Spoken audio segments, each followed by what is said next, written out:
आप क्या करना चाहते, यही सब चीजें महत्वपूर्ण बहुजन समाज में भाईचारा पैदा करने के लिए और समय समय पे आवश्यकताओं में आपने समाज के लिए क्या किया, यही सवाल उनके सामने रखे गए और कुछ उनको तैयारी करने के लिए बताया गया कि कैसे तैयारी करनी है। तो एक बात तो अभी ये है कि अभी किसी को प्रत्याशी घोषित नहीं किया। प्रदेश की टीम जो है पहली सूची जल्द जारी करेगी, शायद इसी महीने में। प्रभारी जिस तरह का जीवन हमें मिला है उसके लिए उन्होंने बहुत संघर्ष किए। अपने जीवन में उन्होंने तमाम तरह की परेशानियां देखी और जब आप महापुरुषों का आंदोलन देखोगे तो हमारे महापुरुषों ने हमेशा समाज हित के लिए संघर्ष किया है। खुद को, अपने परिवार को, सब चीजों को पीछे रखा।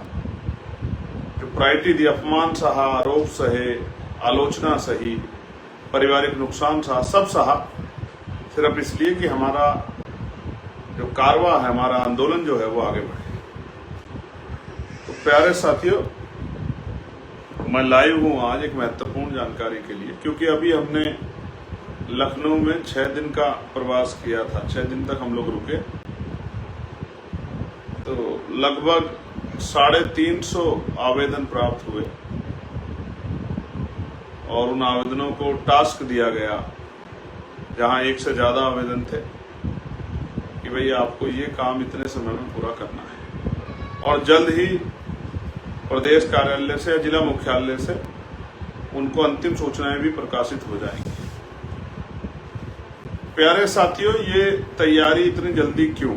उसका कारण ये है कि जहां तक हम पे इन्फॉर्मेशन है, तो इन्फॉर्मेशन ये है कि चुनाव अक्टूबर-नवंबर में होने जा रहा है। ऐसी इन्फॉर्मेशन हम लोगों के पास नवंबर-दिसंबर में। तो मेरा ये मानना है कि हमें तैयारी अभी से कमर कस लेनी चाहिए और जो लोग इस आंदोलन से जुड़े हुए हैं, बहुजन समाज के लोग हैं, बहुजन हिताय बहुजन सुखाय की आइडियोलॉजी को फॉलो करते हैं, भारतीय संविधान को मानने वाले लोग हैं, उनको लेके मुझे ये कहना है कि अगर कहा गया है कि मान लो तो हार और ठान लो तो जीत, अगर आप तय कर लें तो दुनिया में कोई काम नामुमकिन नहीं है।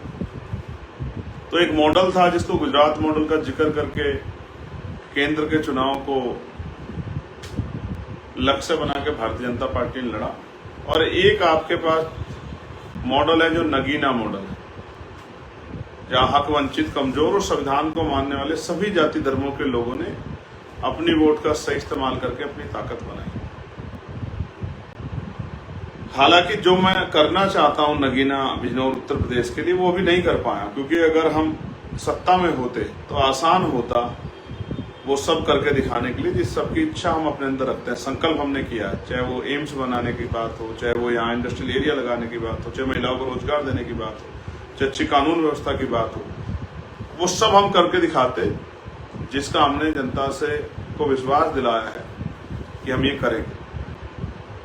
लेकिन प्यारे साथियों, जब मैंने वो आवेदन वहां देखे तो मैं बड़े जिम्मेदारी से कह सकता हूं कि पार्टी के प्रदेश के संगठन ने, प्रदेश के नेतृत्व ने, जिला विधानसभा के नेतृत्व ने, मंडल जोन के नेतृत्व ने, प्रदेश कमेटी ने, राष्ट्रीय कोर कमेटी के काफी साथियों ने बहुत मेहनत की है। बड़े मजबूत प्रत्याशी, कहीं पूर्व विधायक, कहीं पूर्व चेयरमैन, कहीं पूर्व राज्य मंत्री, कहीं पूर्व जिला पंचायत सदस्य, कहीं वर्तमान चेयरमैन, कहीं जिला पंचायत सदस्य वर्तमान, कई बार के बड़ी ग्राम पंचायत प्रधान, इस तरह के जो है आवेदन वो नीचे से विधानसभा जिले के लोगों ने भेजे। और मैंने उनसे एक ही बात कही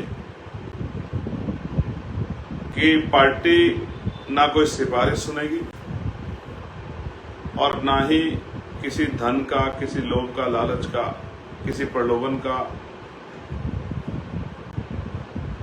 किसी प्रलोभन से लेकर किसी भी और पक्ष को पार्टी स्वीकार नहीं करेगी। एक ही पक्ष है कि आपने क्षेत्र में काम कितना किया है, आपकी लोकप्रियता कितनी है, आपने मेहनत कितनी की है, आपको जानकारी क्या है, आपका विजन क्या है, आप वैचारिक हैं या नहीं है, आप क्या करना चाहते हैं। यही सब चीजें महत्वपूर्ण बहुजन समाज में भाईचारा पैदा करने के लिए और समय समय पे आवश्यकताओं में आपने समाज के लिए क्या किया, यही सवाल उनके सामने रखे गए और कुछ उनको तैयारी करने के लिए बताएगा कि कैसे तैयारी करनी है। तो एक बात तो अभी ये है कि अभी किसी को प्रत्याशी घोषित नहीं किया। प्रदेश की टीम जो है पहली सूची जल्द जारी करेगी, शायद इसी महीने में। प्रभारियों की होगी, उनको प्रभारियों को भी काम दिया जाएगा अपने आप को साबित करने के लिए अगले 1-1.5 महीने के लिए, जिससे कि वो सक्रियता अपनी बना के दिखाएं और फिर उनको फिर से सर्वे में उनकी रिपोर्ट कार्ड हम लोग चेक करेंगे कि वो कहाँ खड़े हैं, जिससे कि हमारा प्रत्याशी विनिंग को कॉम्बिनेशन को मजबूत करे और जीते। दूसरा एक बहुत महत्वपूर्ण ये है कि अभी हमारी सत्ता परिवर्तन यात्रा चल रही है और वो यात्रा बिजनौर से मेरठ और मेरठ से शामली में समाप्त हुई।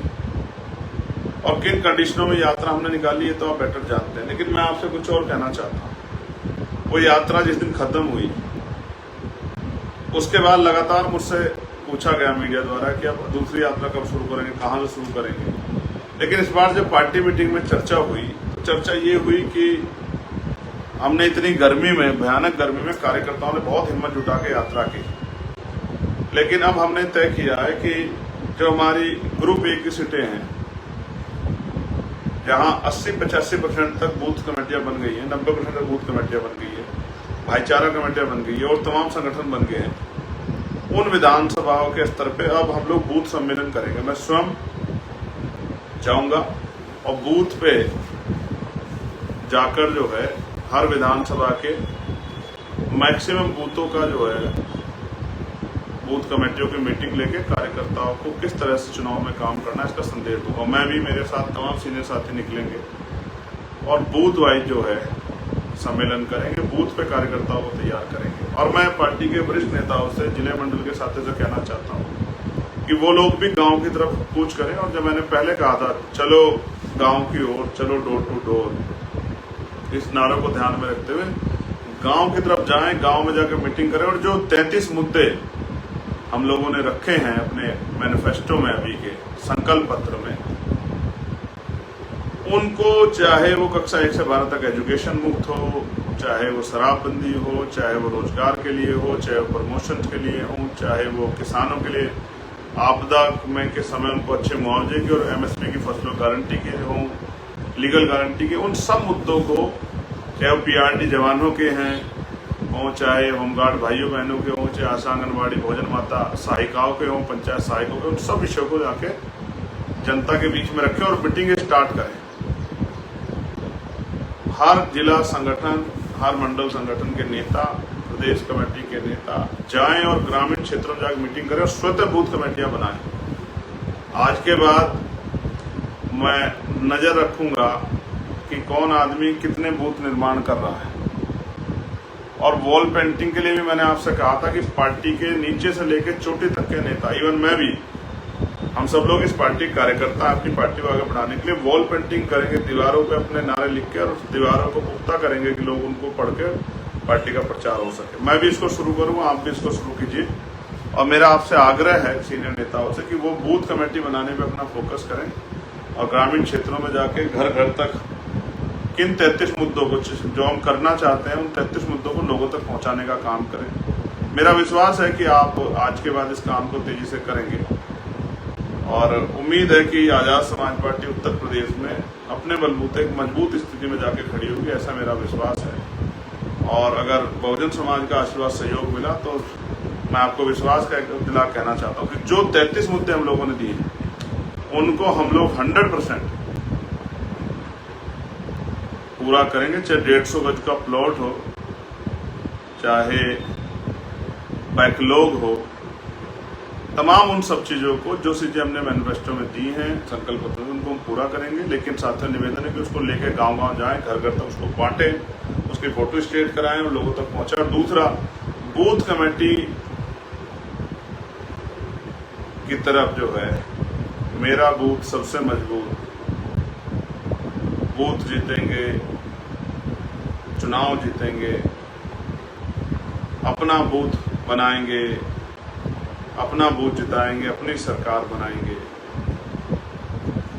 इन नारों के साथ ग्रामीण क्षेत्रों में निकलें।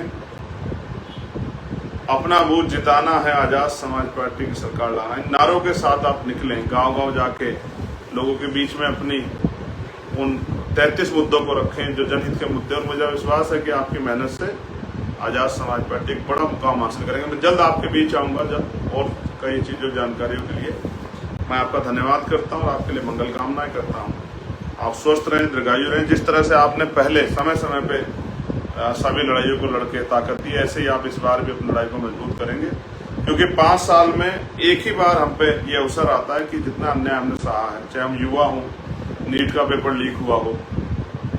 आज भी राजस्थान में एक बच्चे से के परिवार से मेरी बात हुई जिसने सुसाइड कर लिया। अच्छा पेपर हुआ था लेकिन पेपर लीक के बाद सुसाइड कर लिया। चाहे किसी भर्ती में घोटाला हुआ हो, मैं आपको विश्वास दिला कहता हूँ, कानून का राज, संविधान का शासन देखने का मौका आपको आजाद समाज पार्टी के नेतृत्व मिलेगा, जहां ना पेपर लीक होगा, ना जहां आरक्षण के साथ घोटाला होगा, ना लूट होगी, ना ही यह लूट का तंत्र होगा। सरकारी अधिकारी कर्मचारी जनता के प्रति समर्पित होंगे, जनता के लिए हर समय खड़े दिखाई। फिर समय समय पर बात होगी। मैं आपका भाई चंद्रशेखर आपके लिए मंगल कामनाएं करता हूँ। उम्मीद है कि पार्टी के लोगों ने मुझे सुना होगा और वो इस पर जरूर काम करें। धन्यवाद। जय भीम, जय भारत, जय मंडल, जय जोहार, जय संविधान, जय लोकतंत्र, जय विज्ञान, जय जवान, जय किसान। आप सभी के लिए मंगल कामनाएं। नेशनल दस्तक की आपसे गुजारिश है कि अगर इसको बचाना चाहते हैं तो नेशनल दस्तक को सब्सक्राइब करने के लिए रेड कलर के सब्सक्राइब बटन को दबाएं, फिर बेल आइकन की घंटी दबाएं। नेशनल दस्तक को बचाने के लिए बहुत जरूरी है कि हर खबर को शेयर करें, लाइक करें, कमेंट जरूर करें।